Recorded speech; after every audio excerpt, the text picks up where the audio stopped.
Ladies and gentlemen, welcome to Hero Movie Podcast, your greatest source for superhero movie discussion in the multiverse. I'm your host, Adam Portress, and he works at the Cracker Factory, so you don't have to. Sweet Seanzy Oh, he's not here today. I'm sorry. Maybe next time, but don't worry. I've got this guy, and he's been known to dress up and perform perfect accents. Bruce Leslie. I'm a prickly pear, and I've been practicing my superhero hair flip thing all weekend. You got to flip it around and flip it back and forth. They've been calling him the Willow Smith of superhero podcasting. Whip my hair back and forth. He's whipping it everywhere. But we'll have Sean back next week when he decides not to need sleep like a human being and stuff. Come on, guy, get over yourself. But no, he's doing good stuff, and let's see. Bruce was off last week. Sean's off this week. So next, are you out next week? Next week, the role of Adam will be played by Billy Crystal. Oh, and, wow. It's going to be a little bit more song and dance than what you're used to, but I think our audience has grown to, realize that the show's going to give them different things, but more of the same. Not going to lie, I was hoping for Nathan Lane. Oh man, Nathan Lane is hilarious. I've just watched Nathan Lane's Criterion Closet. I don't know if you know what that is, but it's where they ask like famous movie directors and actors and all kinds of people. They bring them over to the Criterion offices and open up the Criterion Closet that has all of their movies. And this person has a bag, and they can walk in and just pick whatever they want off the shelf, and it's theirs. And Nathan Lane has one I just watched, and he is in like the biggest weird old woman sweater in the world. It's fantastic. He's so good. He talks about all these movies and stuff. That's really, really cool because it's neat to see what different people are looking at and stuff, and like all different types of life or walks of life. From Nathan Lane to Werner Herzog to Bill Hader. It's all over the map. It's good stuff. He should have just grabbed the birdcage and left.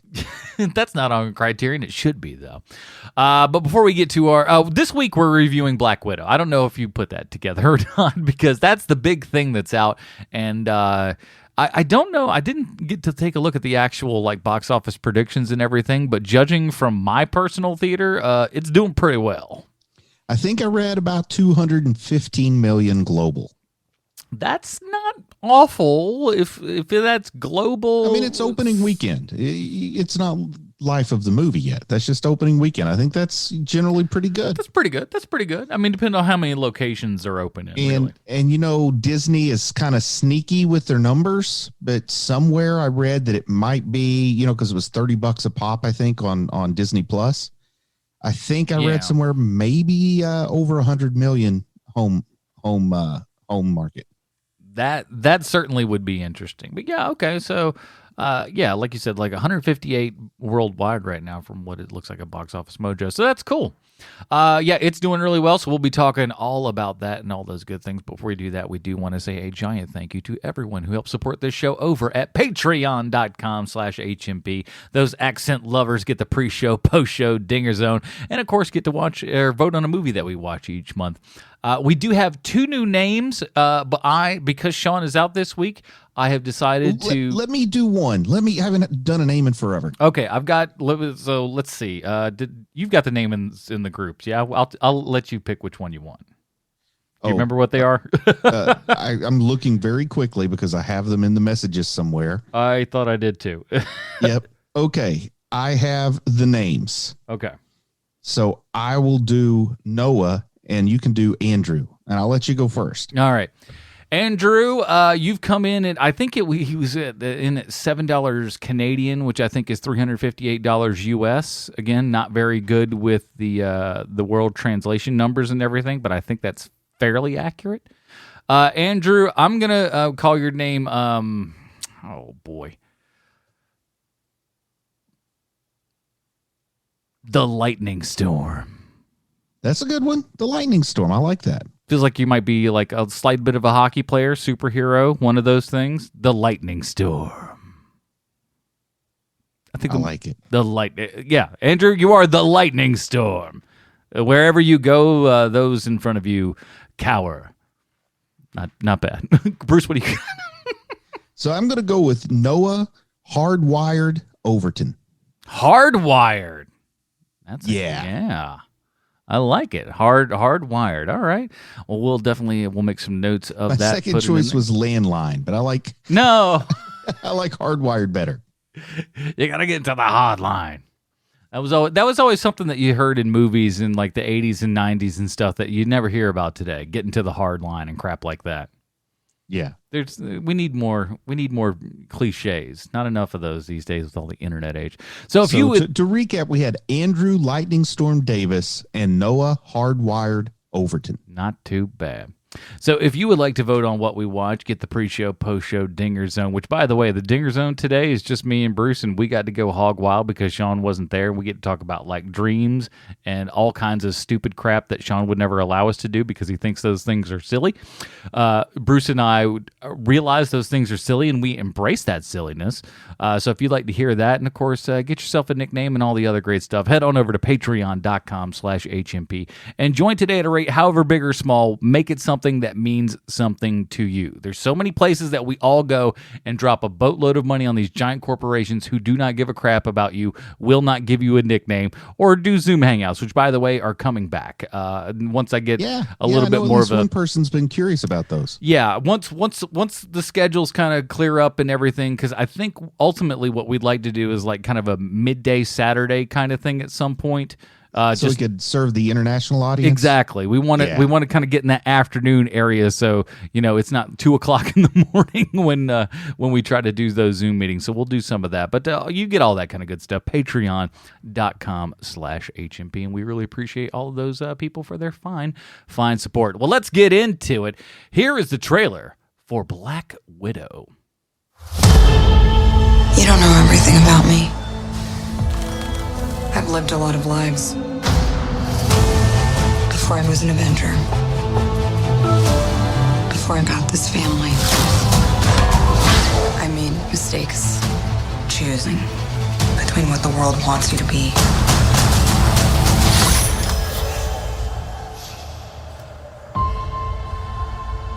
and who you are.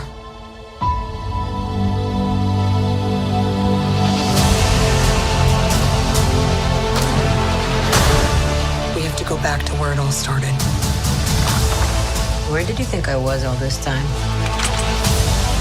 We have unfinished business. My girls are the toughest girls in the world.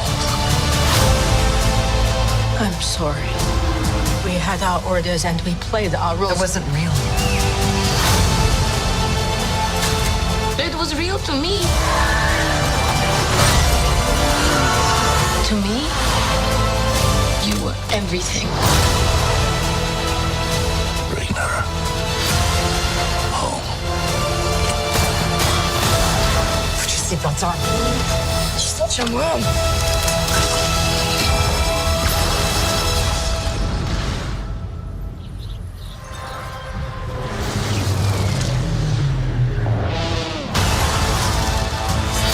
One thing's for sure.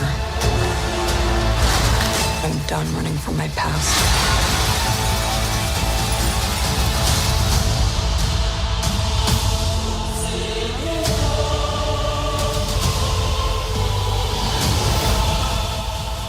Alrighty, that was the trailer for Black Widow. You know what time it is. It's time for Bruce's Comic Book Connection. Bruce, what do you got for us this week? The first Black Widow appeared in Mystic Comics #4, published by Timely Comics, the forerunner to Marvel Comics in 1940. She wasn't Russian, and her name was Clairvoyant, which is a little weird because of all her powers. I don't think clairvoyance was one of them. Well, she was super strong, and she could turn invisible. She could fly. She even had a death touch, but no clairvoyance that I could find. She was created by George Capitan and Harry Sally, the duo who created the Green Giant. But that's a superhero named the Green Giant, not the guy who sells frozen vegetables or canned vegetables or whatever kind of vegetables Green Giant sells, along with, I think it's his nephew, the little guy named Sprout. Something like Because that. I was a big Sprout fan back in the old days, but I don't think he has quite the same fan base as he used to. He's a scrappy do of Jolly Green Giant. Vegetables, yeah.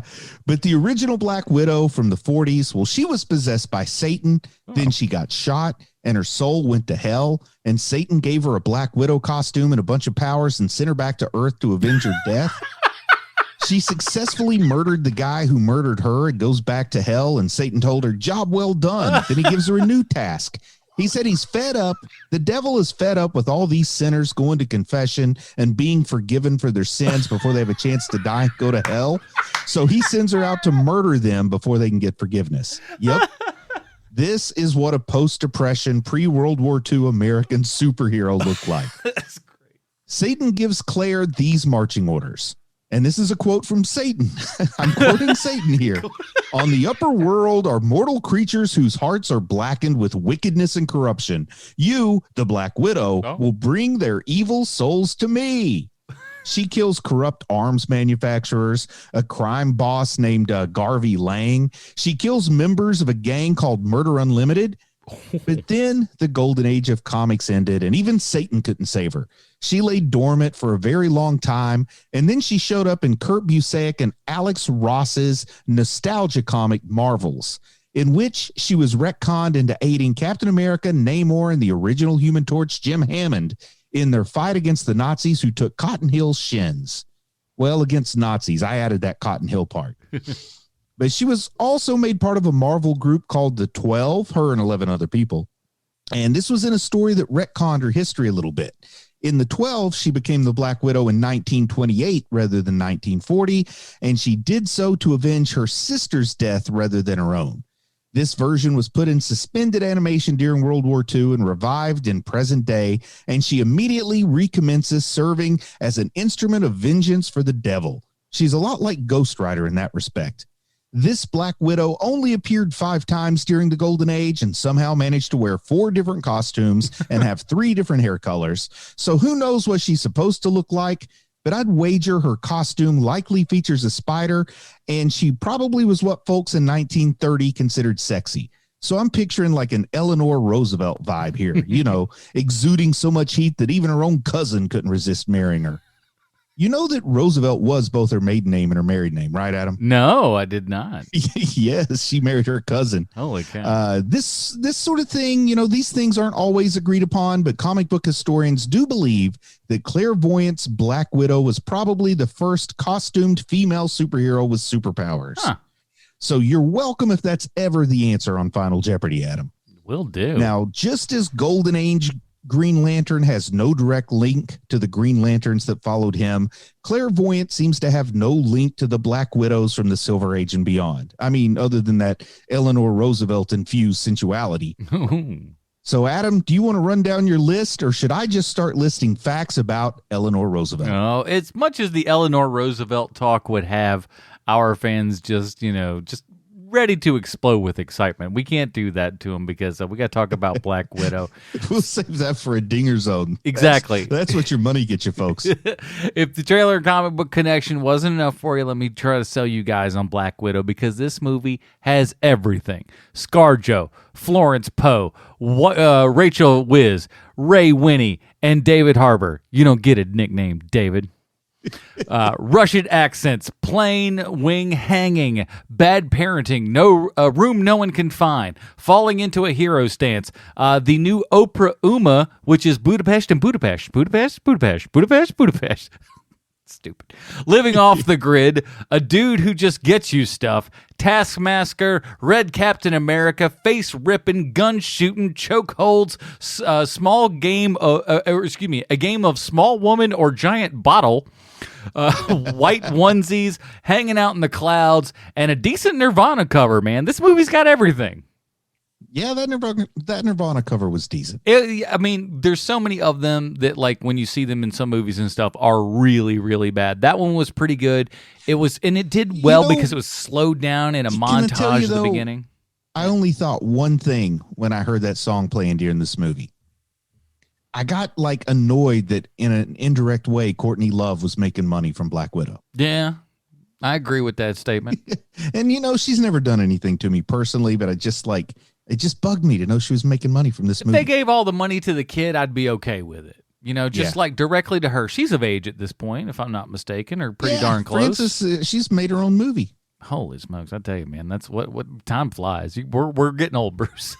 Yeah, I mean, what was it, 94 when he pulled the trigger? Gosh, I think so. I feel like I was in middle school or something like that. So that's like that's 27 years ago. Man, oh man, yeah. So yeah, she's up. older than he was. Holy moly, Frances might be older than he was at this point. I'll say this though: at least Scarlett Johansson doesn't have to be a 90-year-old lady that was born in 1923 like that. That other Black Widow would be like clairvoyant. I want to see an 87-year-old clairvoyant coming into the Marvel universe. We got variants going in Loki, man. Why not this? Why not give us clairvoyant in the sequel? It's what people are really wanting at this point.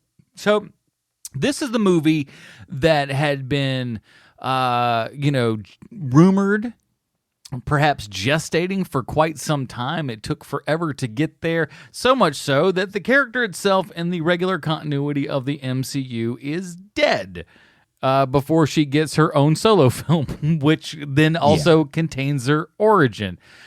So Bruce, at the top of the show, well, first of all, I want to say, did you watch this? Was this a theater or home for you? This was a theater experience. Very nice. I'm doing theater when I can now. I actually, for those of you that don't know, I am a manager of a movie theater. I came in 2.5 hours early for work the other day just so I could watch it by myself because I was working. I've been working so much that I couldn't, get it in at any other time. So, at like 8 o'clock in the morning, I started this bad boy up. Oh, nice! But it was good. I was for the king. Exactly. I was by myself in a large theater. You do not feel more kingly than when that is going on and no one else can go and be like, "Be gone." I've been by myself in a large theater when I went to the opening of a Steven Seagal movie one time, so I know what it feels like. You really feel important. You understand that, yeah. But were you looking forward to this because with such long, gestation and then the character dying and everything, then you add on top of that a year of COVID where this gets delayed even more so? It's like, man, I'll you say couldn't get it yes worse. and no, because yes, I was looking forward to it because it's the first Marvel movie post-COVID, and it had so many release dates and kept getting pushed back. So I was looking forward to it just because it had been so long. But at some point, too, I had started to sour on it where, you heard me say this before, like, just get it out there and move on. Yeah. Like it's going to get past its sell-by date. So there was a little bit of me that's kind of bitter because it's a prequel, she can't die. But it's even worse when she can't die because she has to die in what you've already seen. Yeah, like, exactly. Like, talk about you can't go anywhere. This absolutely seemed like it couldn't go anywhere. But it did go somewhere, which we'll find out. And also... well, maybe we'll get into it, but for something that had an extra 18 months before it hit the theaters, it kind of felt rushed with what you get on. It felt like they didn't have effects on par with the movies that were released, before COVID, which is strange. I felt like they had all the time in the world to fiddle around with it, and they still kind of, some of it didn't look as good as it could have. And I feel like if they'd spent a little more time on it, maybe it would have. Yeah, it's definitely a weird one. It's tough to place it kind of anywhere. It's got everything really running against it. And ultimately, I think it comes down to, and we'll get into specifics about the movie and everything, but I want to talk about how I think this movie falls short a little bit and how I think that in the future, this is where we're going to maybe not have so many movies, because you correct me if I'm wrong here, Bruce, but when you watch this 2 hour and we'll call it 10-minute movie, somewhere in that neighborhood, were you like me thinking, man, I wish this would have been a series on Disney Plus? Well, that's kind of what I'm wondering, is if I had seen this in its original release date, if I'd seen this before Falcon and Winter Soldier, WandaVision, Loki, I might have enjoyed it more, because there's nothing really not enjoyable about it. But it's like the way that I engage with the universe has changed with these 3 shows that we've been covering and watching and talking about. and you can get into more in that 4+ hour runtime than you can in the 2-hour runtime. Mm-hmm. Yeah, I felt with this the whole time, and I like it. Like the beginning, I think when they're little girls and everything, very strong opening. I liked every performance in there. This is where I liked Haber the best. Everyone was so good. That felt like that could have been your first 40-minute episode, if not your first even 2 episodes of finding out whatever the dynamic of this family is to make us feel something that we've lost eventually. Here's what I think you can do if this is a series. You actually get to see what Black Widow did the first go-round in Budapest. Because that's what I wanted out of this movie. I wanted this movie to tell us about what happened with her and Hawkeye in Budapest. But this is still like referencing the mysterious Budapest. Like, you know what I mean? When I hear, okay, they're going to Budapest, it's going to have to talk about that backstory with her and Hawkeye. And it's still just a mysterious backstory. And it's even worse than a mysterious backstory. They absolutely tell and don't show. Yeah, and I think you're absolutely right. Is that something that, and we talked about that, I'm sure, as I'm sure many, hundreds of podcasts and news articles and stuff have, guessed as well before all of this came out, is that this movie may indeed be that Budapest prequel that we all kind of wanted. Be like this cool thing that we've all heard about is just like, oh, wow, this mysterious thing in the background here that we're never really going to know about. Wouldn't this be the best time to show some of that stuff and make us, really go, now the circle feels complete? And that's ultimately what this, what this movie needs to kind of do. And I, you know what? I don't want to sound like I didn't like the movie. Because I think it's a fine movie, but I am a little puzzled when I see some reviews that say, I feel the same way I felt about Iron Man 3. I feel like everybody loved Iron Man 3, and I thought it was fine. Mm-hmm. And I kind of feel like here, like, did I miss something? Because like, I feel like it's fine. It's a fine movie. It's fun enough. It's got a few real fun moments, but I think it's a little inconsistent. Some of the FX don't look as good as they should for the most recent theatrical release, in my opinion.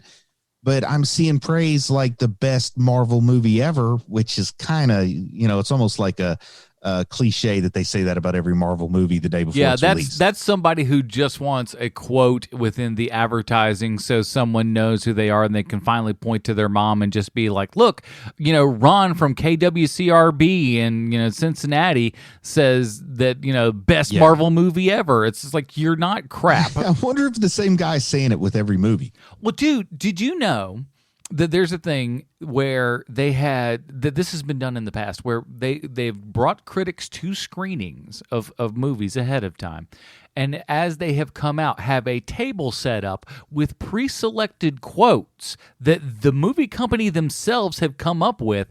Pick the one that applies to you, and we'll apply that to your name and put it in the marketing campaign. That crap happens. It's better than what they used to do, where like somebody would say in their review, it's not fair to compare Black Widow to Endgame because Endgame was the greatest accomplishment in superhero cinema. And then they just pull out the greatest accomplishment in superhero cinema and put that in quotes up on the, old, you know what I mean? They used to do that a lot. Riveting, i.e. this movie's supposed to be riveting, man, it's not. So boring you want to stab your eyes out, this is the movie for you. And then they just pull out, this is the movie for you. Yeah, exactly. But anyway, and then, you expect there's the certain folks that, that they review bomb Captain Marvel. They review bomb Wonder Woman, Captain Marvel. Anything that's got a female lead, there's a certain contingency that's going to be extremely negative too. But when I see it, like, it's not extremely negative, and it's not like it's, probably not a top 10 Marvel movie for me.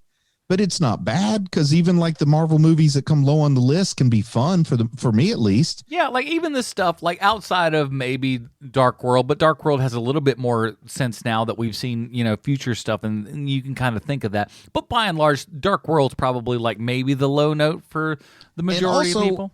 I'll say I like Dark World okay at the And even- time. yeah, It wasn't. and even It that's wasn't not until awful. when later better movies came out that it started sliding down my list. Exactly. It only became worse in comparison in retrospect. But it came out early enough that it was, pretty good to me at the time. It's still better than half the crap that's on Netflix if we're quite honest with ourselves. Oh, not even close. You know but what I mean? Yeah. But I thought everything about it seemed to be, I liked it. Like I said, I'm kind of on that exact same page as you. I enjoyed this enough. It just felt like it was missing a certain something. And shoot if I can remember how, figure out exactly what that is, And acting is not a competition, so I don't want to say like it's a competition, but I will say that I found myself focused much more on Florence Pugh than ScarJo. Okay. Like I really enjoyed her performance more than Scarlett Johansson's. Florence Pugh is just fantastic. I love her so much. She was great in Midsummer. Like when she was announced for this, based upon Midsummer, because I feel like that's maybe the only thing I've seen her in that I can at least remember. But she is so good. She was amazing in that, and she's great in this, doing a pretty good, solid Russian accent all throughout. Which, by the way, Haber was too. And I wanted to take some pot shots at it, but he was very consistent with his accent. He was exactly. Here's what I'd say about his performance, in my opinion, in Black Widow. Better than Hellboy, not as good as Stranger Things, but he was the perfect Red Guardian for the way Red Guardian was written here. Now, let me ask you this, because this is kind of my opinion right now. Is I don't dislike David Harbour per se. But I feel like after this movie, granted the accent, let's just take that out of the equation, right?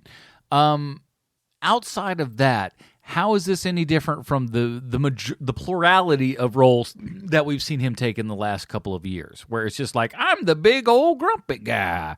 It doesn't seem much different from any of that. And am I wrong?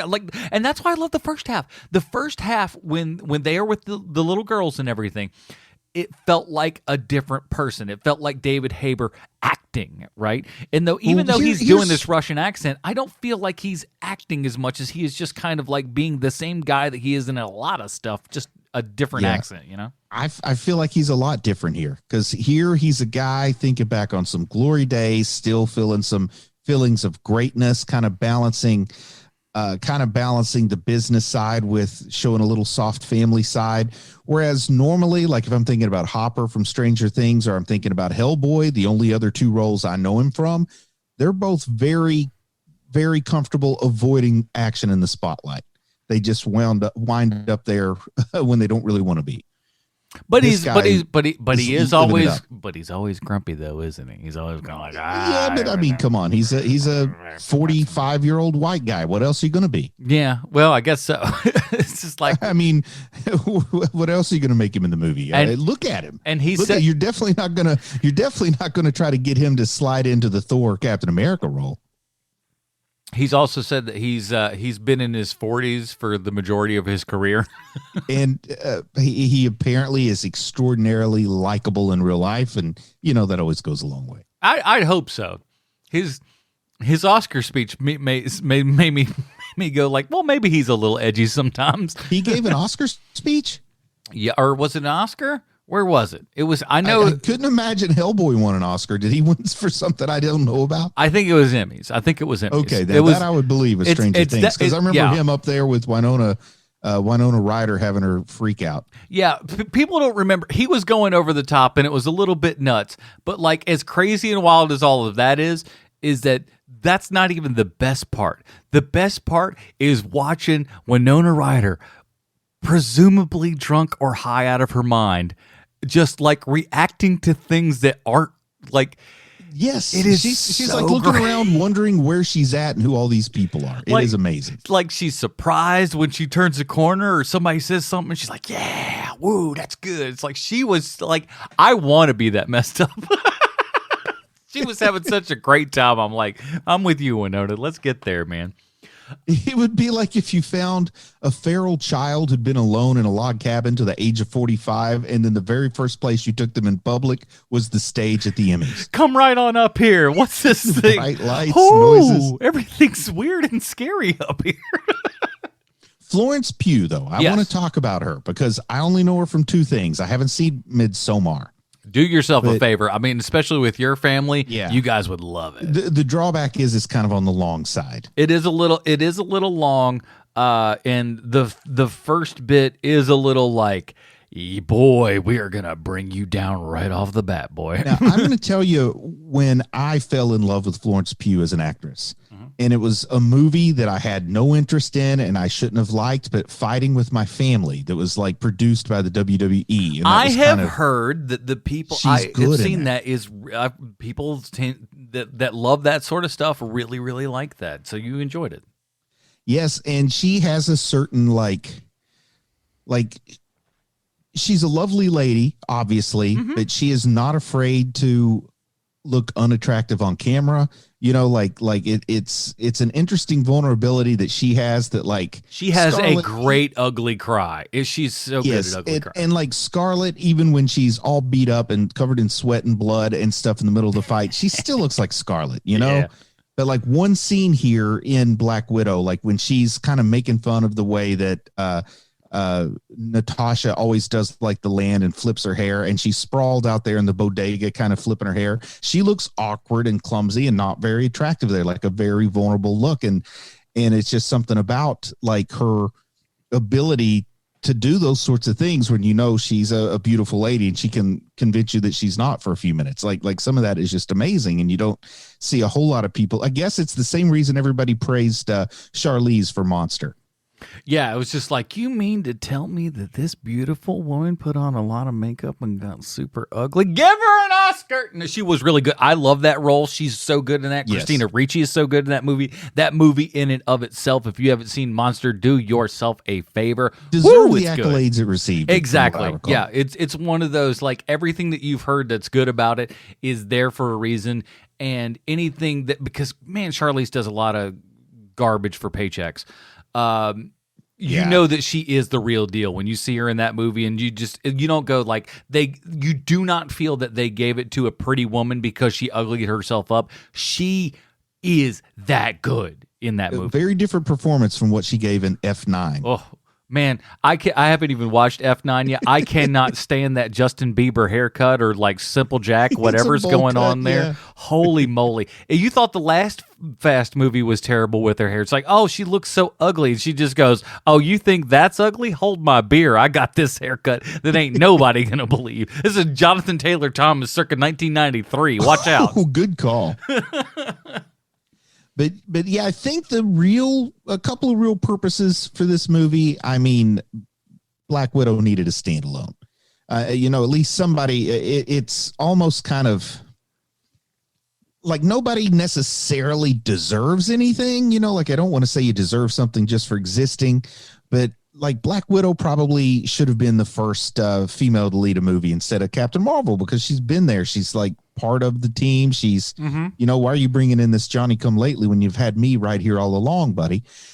But also, though, I think this really does a pretty good job of giving us Yelena to take us through with the more, I won't say evil, just the more morally ambiguous version of Black Widow, who's already a bit of a morally ambiguous character for Avenger standards. And I won't lie to you, like her, because for the most part, between like things like Loki and Black Widow and stuff like that, Tony Stark, when these people go away, when these actors stop, by and large, I kind of want them to retire the role, at least for a while, but with the idea and how we've set things up Black Widow wise, I kind of love her as a replacement, to be honest. Well, she's Yelena. I mean, she's not a replacement. Well, you She's know what just I a mean. Different, yeah, but yeah, I do know she's U.S. agent to Black Widow. So Exactly.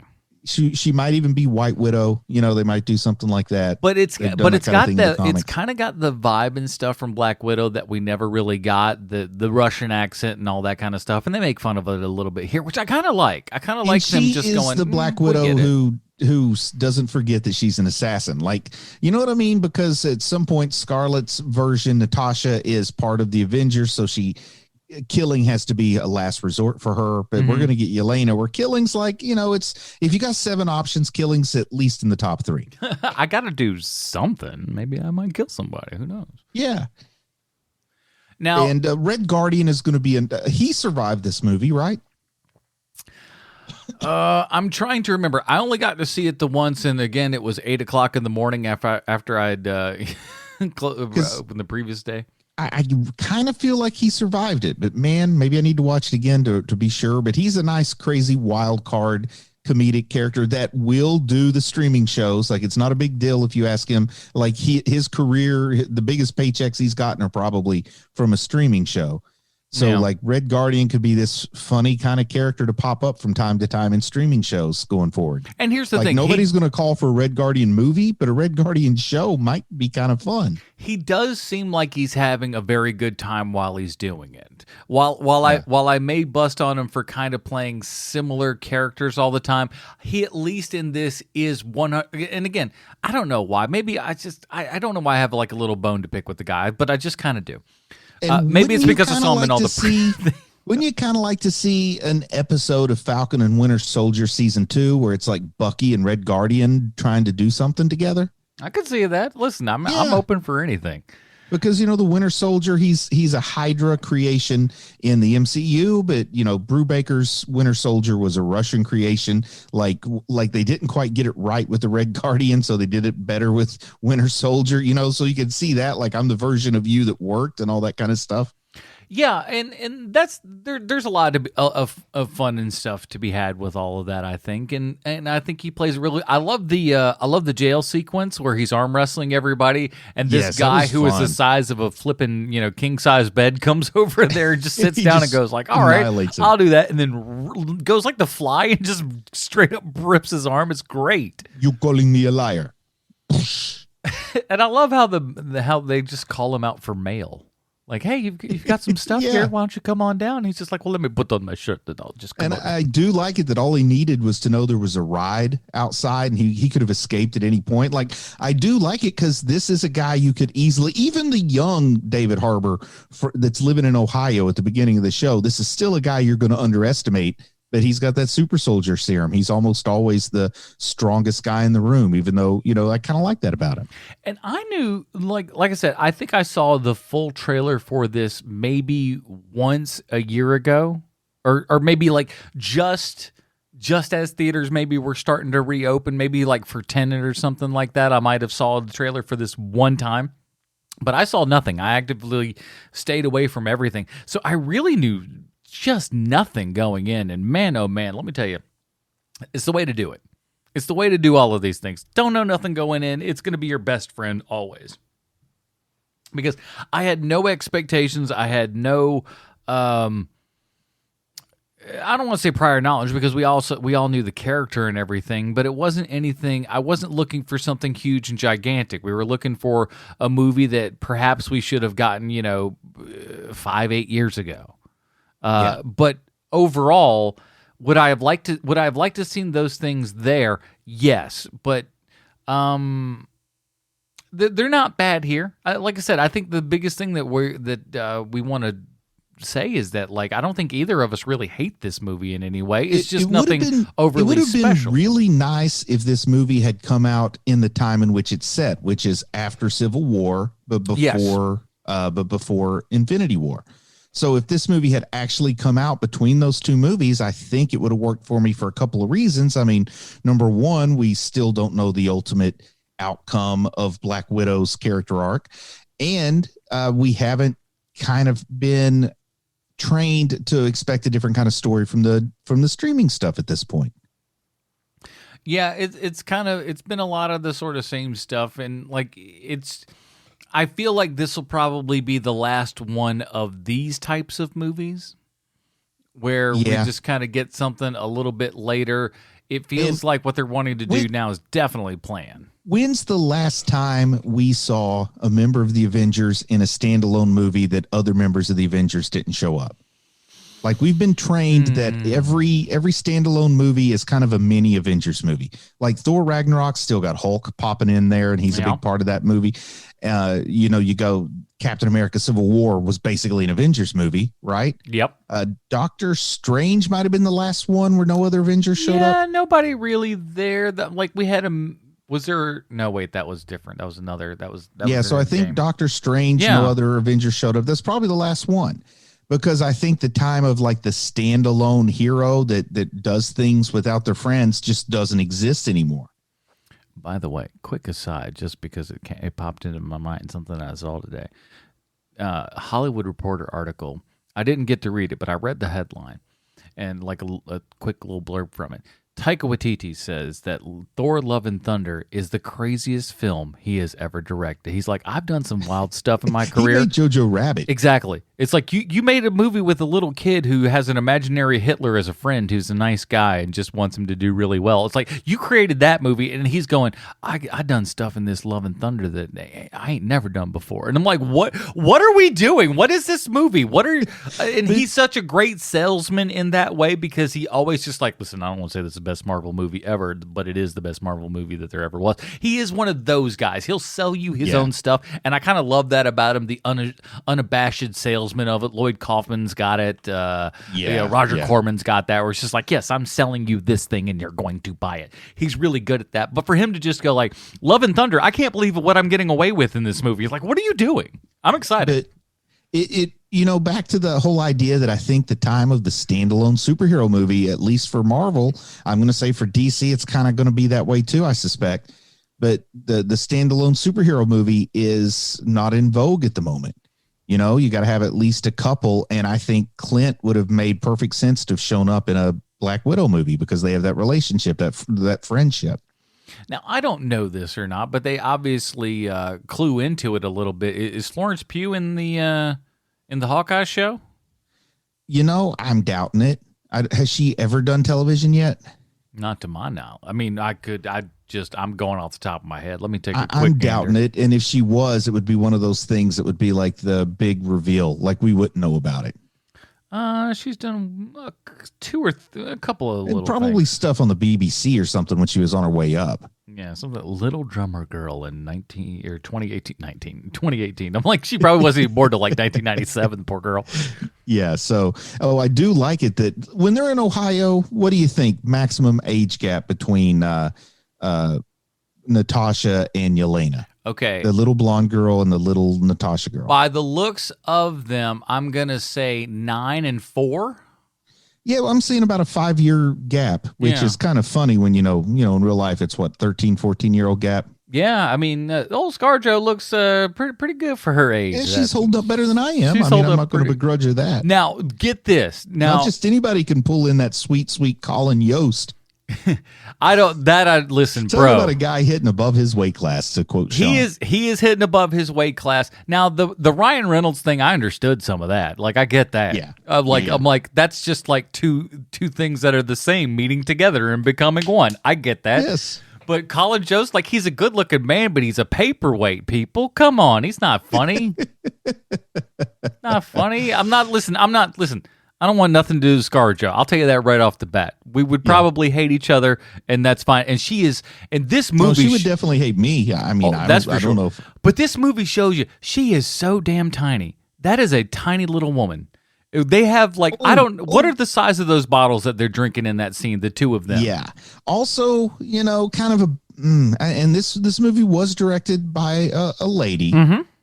But I don't think the director of photography could have been a lady, because this had the camera set at butt level more than any Marvel movie I've seen. Well, that's like Black Widow's MO. Like that's been her kind of thing. Yeah, but they even did it when David Harbour was on the screen too. And, I have popcorn to eat here.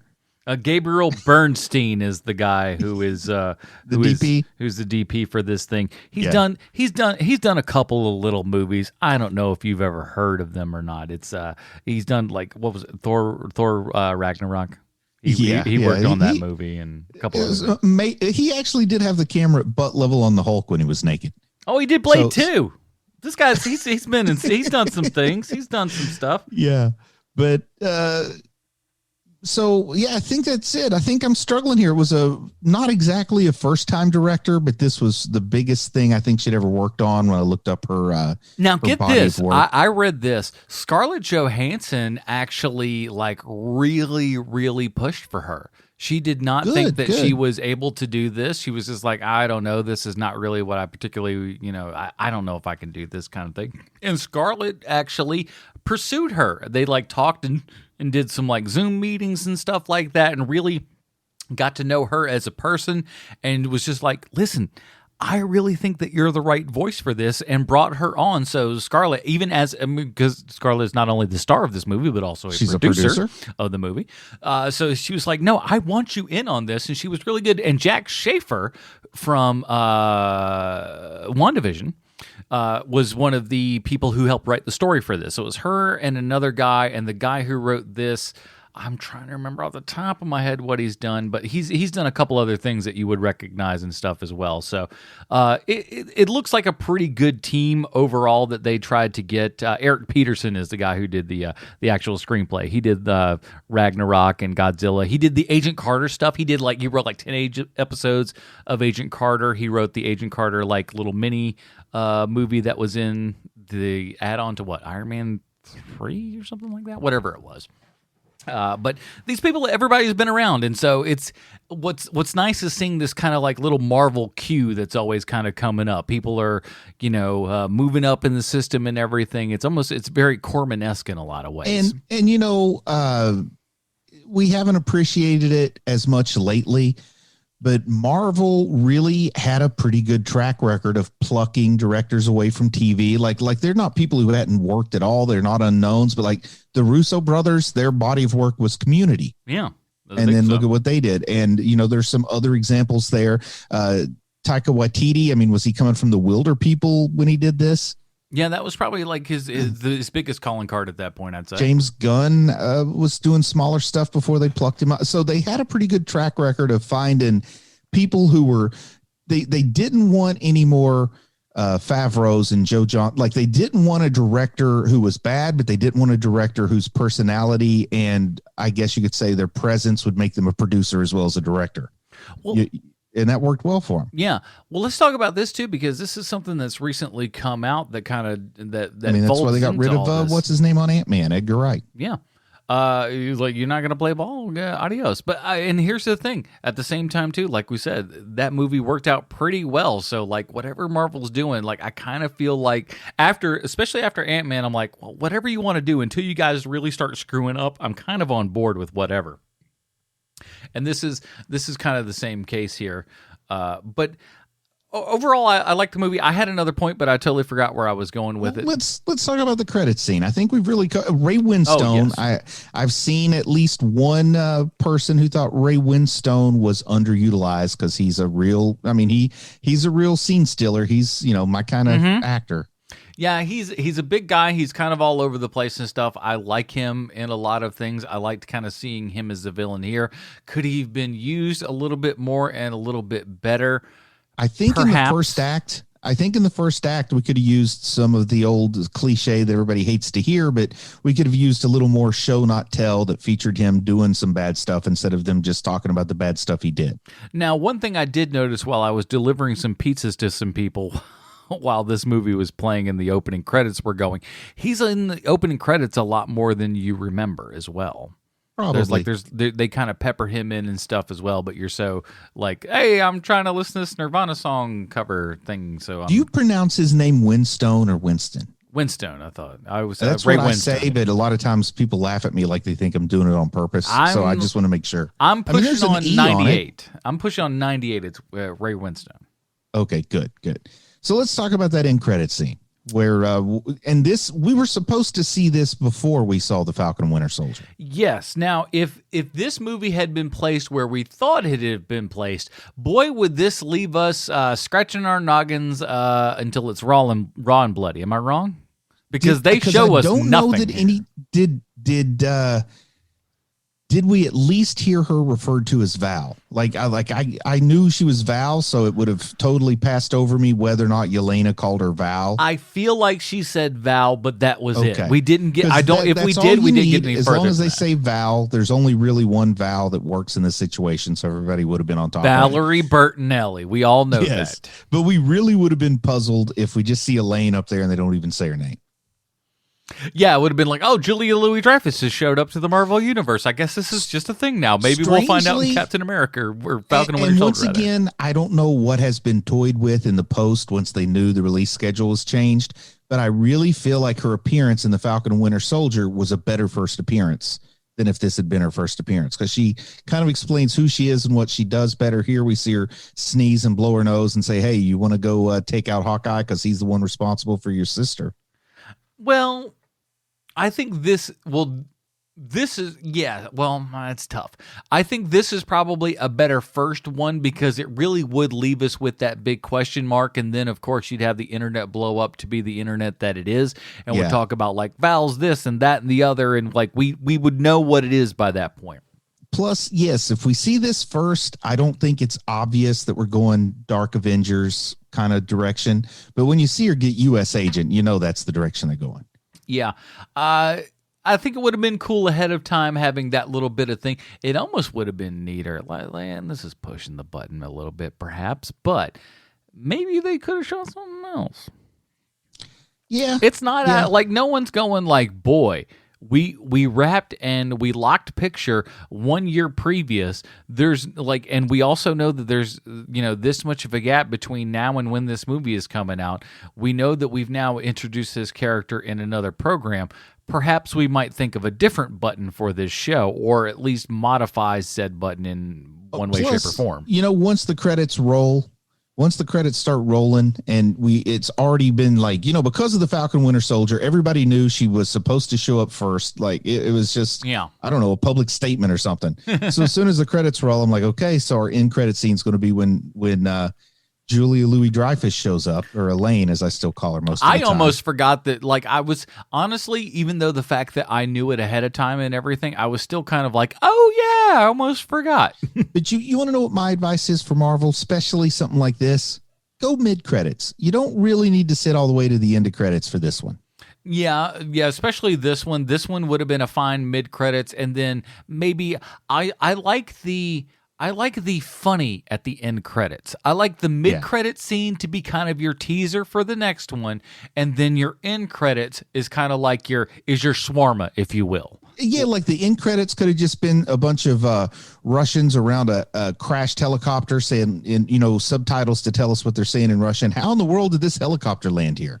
Because we did get a few Deadpool moments in here. Yeah, which is also weird. I felt like they couldn't pick a lane on where they wanted to go with this, because this could have kind of been like the mainstream, more Deadpool version. They could have done that with Yelena because she's making fun of the superhero landing. Then you get the funny back and forth about, we don't have enough gas to make it to St. Petersburg. Yes, we do. Then immediately you cut to the helicopter falling. One of the best helicopter, one of the most smooth helicopter crashes I've ever seen in my entire life. They just kind of plop themselves right down there. I'm like, it was pure Deadpool level, like deadpan. I'm like hilarious. For a crash, you can't ask for much better than that, man. You walk out and you're like, hell yeah, we did it. Like that was straight up comedy, that crash there. So like they could have rolled with the comedy more. They could have rolled with something else more, but I feel like they didn't quite pick a lane.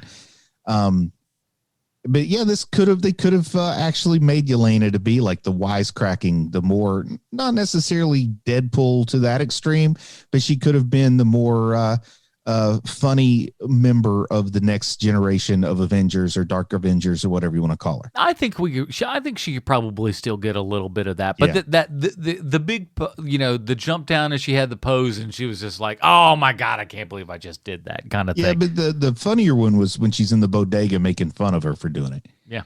Like, I would have preferred it if she never did it. She landed a different way and said, that's how you do it. Getting extra mean with it. Yeah. But anyway, that's that. I forgot to talk about the helicopter falling out of the sky. That's why I don't fly. I'll just say this too. Black Widow, she goes to meet her guy that hooks her up with stuff, and she goes, I asked for a jet. But then when you see what their mission was to get a guy out of prison, a jet would have been horrible in that situation. He did her a favor by getting her helicopter. Feels like she doesn't even really plan these things all that well. No, plan A had nothing to do with Red Guardian, but since she didn't get the jet, she had to try to scrap something together. That's fair enough. Well, this week, Sean is working overtime at the Cracker Factory, and yes, that is his new job. The insurance company found out that he had a podcast, and they fired him. So he is working at the Cracker Factory hardcore this week, so he asked, all right, so he didn't really ask. I just kind of took it upon myself. But somebody had to do the Stallone connection, so you're welcome. So here it is. By the power invested in Sean on loan to me from the internet, I'd like to thank myself and say, I have a hastily prepared statement. Oh, really? Dear Mr. Stallone, it's me, Adam. You know, the other loudmouth from Hero Movie Podcast. It's fallen on me to find out how you connect one-to-one with someone from Black Widow. At first, I thought I'd do some really sneaky business and just pull old Louis D. Esposito out of my back pocket, connect him to Guardians of the Galaxy 2, slap a bow on it, and Robert, your mother's brother, we all go home in a Cadillac. But no. No, I'm not going to take it the easy way out. Much like a young Ernest, I, too, don't know when to quit.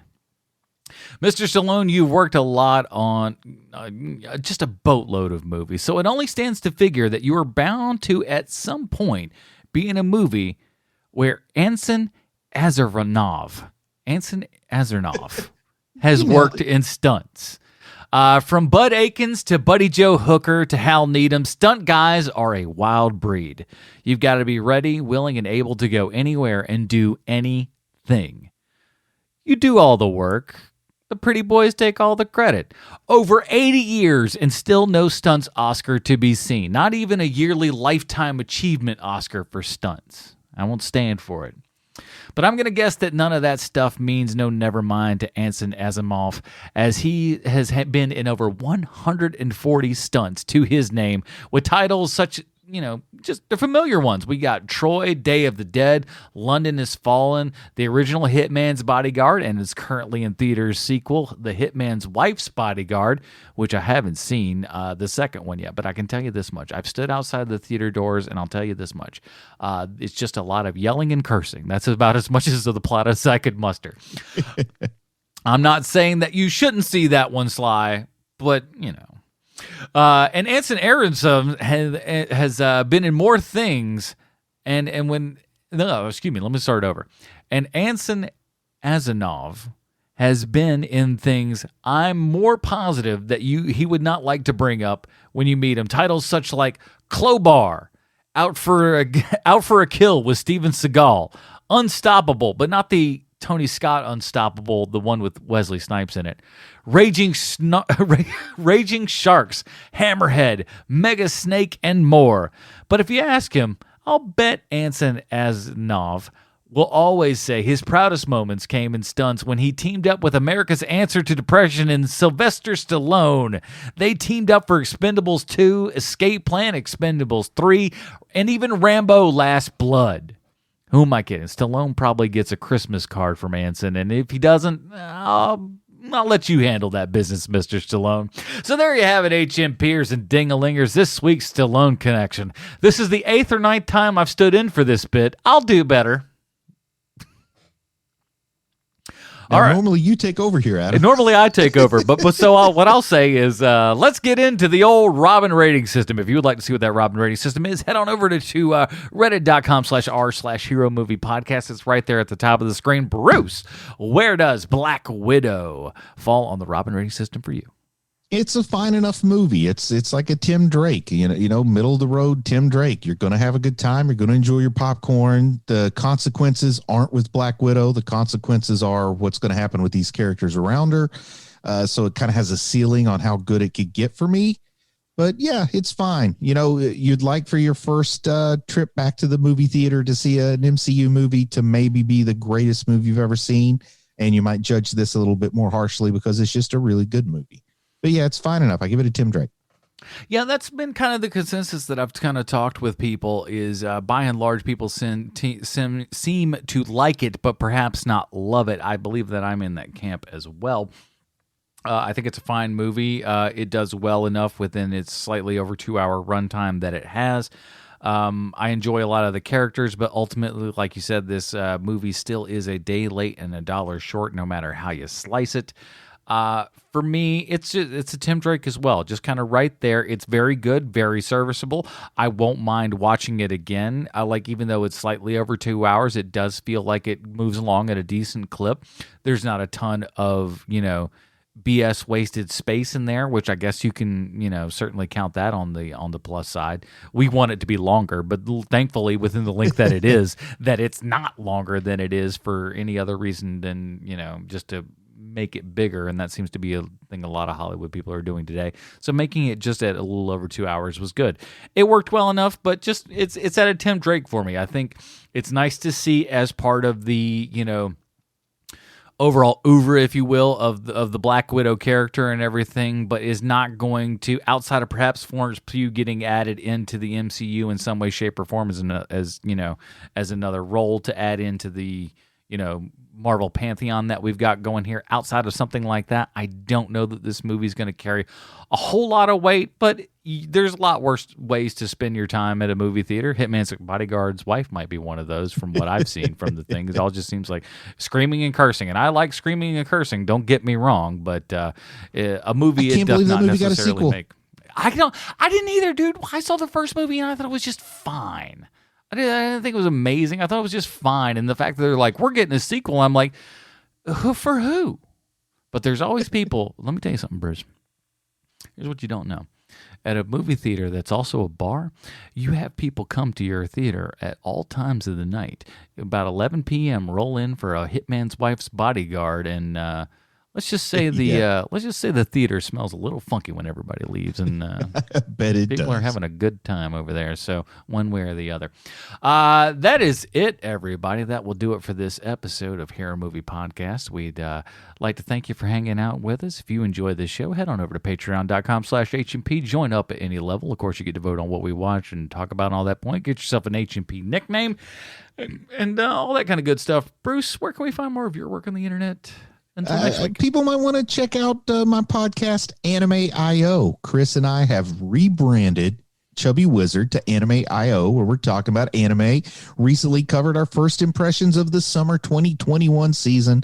Checked out a lot of first episodes of new shows, talked about it. And of course, you can always go to the YouTube channel, youtube.com/c/Bruce Leslie, to see my anime and manga reviews and reaction videos. It's good stuff, people. Check it out. Bruce just putting out a lot of great, consistent work and everything. I'm a big fan, so check that out. Links are in the show notes, and that's how good I am for you fine people. All I do is copy and paste every week. It's not that big of a deal. But I'd like you all to think that I type them out every single week. I do some. I do more work than people realize. I'm like kind of outside of like, show notes start to become a big pain in the butt after about your 500th or 600th time doing them, Yeah. like across multiple podcasts. I can sympathize. It's just like eventually you're just like, there's some text in there. I don't even know who reads it. Maybe people do, maybe they don't. But if you don't, go click on them notes. Check them out. There's links to all kinds of junk in there. And I'm not sure exactly what we're talking about next week or what else we'll do, but I do want to encourage everybody. We're coming up on the finale here of Loki on Disney Plus. So I would encourage you, if you have not already, we know a lot of our HMP fans have, check out Loki 30 Questions wherever you find podcasts. It's a very good time where each week we ask 30 questions about whatever Marvel show is there. We've done WandaVision. We've done, what was the next? Falcon and Winter Soldier. We've now done Loki, and we'll do whatever the hell else comes up next, because that's the kind of guys. Probably not What If, though. I don't know. What If looks, maybe not a week to week with What If. I don't know. Yeah. Who's to say? But we'll figure all that kind of good stuff out. But stay subscribed to that Marvel 30 Questions, and you'll get whatever it is that we put out on that channel. So that is it, everybody. Join us next week. We're not sure what we're talking about because Bruce and I didn't talk about it before the show started. But I say Sweet Tooth Part 2. Sweet Tooth Part 2 it is. Guess what? You've just been signed up for the guild, everybody. I don't know what that means. That is it, everybody. For the absent Sweet Shawns and Kovacs from the internet, Bruce Leslie. I'm Adam Portress. Stay super, everybody. Goodbye, Marty and Evie. This twisted cat and mouse game always starts the same. First we're both down a plate and somehow you go astray. We went from nothing to something, like in a loving. It was us against the world, and now we much and now I just hate you. Feeling stupid for all the time that I gave you. I wanted all or nothing for us, ain't no place in between. Might be me believing what you say that you never mean. Like it'll last forever, but now forever ain't as long. If it wasn't for you, I wouldn't be stuck singing this song.